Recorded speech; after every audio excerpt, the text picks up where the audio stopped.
एक बार एक साहूकार और उसका बेटा था। बेटे की बहू कार्तिक के महीने में सुबह जल्दी उठकर गंगा नहाने जाती थी। वो पराये पुरुष का मुंह नहीं देखती थी।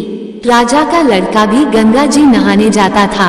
राजा का लड़का कहता कि मैं सुबह सबसे पहले नहाता हूँ, मुझसे पहले कोई भी नहीं नहाता। जब 5 दिन कार्तिक के बीत गए तो उस दिन साहूकार के बेटे की बहू नहाकर जा रही थी और राजा का बेटा आ रहा था। शोर सुनकर जल्दी से जाने लगी, जिससे अपनी मोतियों की माला वहीं पर भूल गई। तब राजा के बेटे ने वह मोती की माला देखी तो देखकर कहा कि यह माला किसकी है। जब ये माला इतनी सुंदर है तो इसे पहनने वाली कितनी सुंदर होगी। बाद में सारी नगरी में ढिढोरा पिटवा दिया गया कि यह माला जिसकी है वह मेरे पास 5 रात आएगी, मैं उसकी यह माला दे दूंगा। और खुद वहां तोते का पिंजरा टांग कर बैठ गया। सुबह साहूकार की बहू आई तो पहली पैड़ी पर पांव रखा और बोली कि अगर मेरे में सत है तो इस राजकुमार को नींद आ जाए। तो भगवान ने उसका सत रख दिया। राजकुमार को नींद आ गई और वह नहाकर चली गई। राजा का बेटा उठकर बैठ गया और तोते से पूछा कि क्या वह आई थी। तो तोते ने कहा हाँ आई थी। तो वह कैसी थी?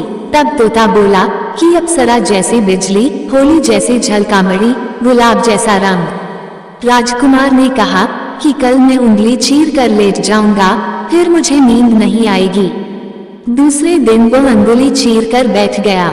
जब वह आई तो भगवान से प्रार्थना करने लगी। भगवान की कृपा से राजकुमार को नींद आ गई और वह नहाकर चली गई। जब राजा के बेटे की नींद खुली और उसने उठकर तोते से पूछा तो उसकी कई सारी बातें बता दी। तब राजकुमार बोला मैं अब आंखों में मिर्च डालकर बैठूंगा ताकि मुझे नींद न आए। रात को वह आंख में मिर्च डालकर बैठ गया। अगले दिन सुबह वह फिर से आई और भगवान से प्रार्थना की, जिससे राजकुमार फिर से सो गया। उठकर तोते से पूछा कि क्या वो आई थी। तोते ने कहा हाँ आई थी। फिर उसने कहा आज तो बिना बिस्तरे बैठूंगा और वह रात को बिना बिस्तर के बैठ गया। तब बहू आई और फिर भगवान से वही बात कही तो राजकुमार को नींद आ गई। जब वह नहाकर जाने लगी तो आंख बंद करके चली गई। राजकुमार ने उठकर देखा तो वह नहाकर चली गई। तो वह बोला कि आज तो मैं आग की अंगीठी रख कर बैठ गया।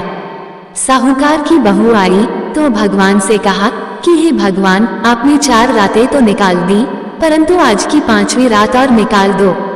भगवान ने उसका सत रख दिया और उस रात राजा के बेटे को फिर से नींद आ गई। जब वह नहाकर जाने लगी तो वह तोते से बोली कि पापी हत्यारे से कह देना कि तेरी 5 रात पूरी हो गई हैं, इसलिए मेरी मोतियों की माला मेरे घर भेज देना।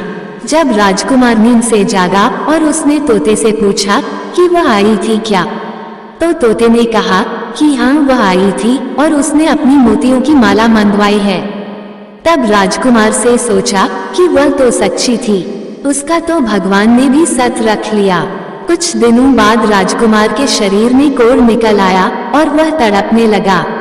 तब राजा ने एक ब्राह्मण को बुलाकर पूछा कि मेरे बेटे का शरीर क्यों जल रहा है, उसकी ये बीमारी कैसे ठीक होगी। तब ब्राह्मण ने कहा कि यदि राजकुमार उस साहूकार की बहू को अपनी धर्म की बहन बना ले और उसके नहाए हुए जल से नहाए तो इसका कोढ़ ठीक हो जाएगा। तब राजा उसकी मोतियों की माला लेकर साहूकार के घर गया और उससे कहा कि यह माला आपकी बहू की है, मेरे बेटे को कोढ़ हो गया है, अपनी बहू से कहिए वह अपने नहाए हुए जल से मेरे बेटे को नहला दे तो मेरा बेटा ठीक हो जाएगा। तो साहूकार ने कहा वह तो किसी पराये मर्द का मुंह भी नहीं देखती, आप इस नाली के नीचे राजकुमार को बैठा देना, जब वह नहाएगी तो ऊपर से वह पानी गिर जाएगा। राजकुमार ने वैसा ही किया और वह नाली के नीचे बैठ गया और नहाने लगा। ऐसा करते ही उसकी काया चंदन जैसी हो गई। हे पंच भीखू देवता, जैसा साहूकार की बहू का सत रखा वैसा सबका रखना। दोस्तों, आपको ये कहानी कैसी लगी कृपया कमेंट करके जरूर बताएं और ऐसी ही और भी बहुत सारी कहानियों को सुनने के लिए चैनल को सब्सक्राइब जरूर करें। धन्यवाद।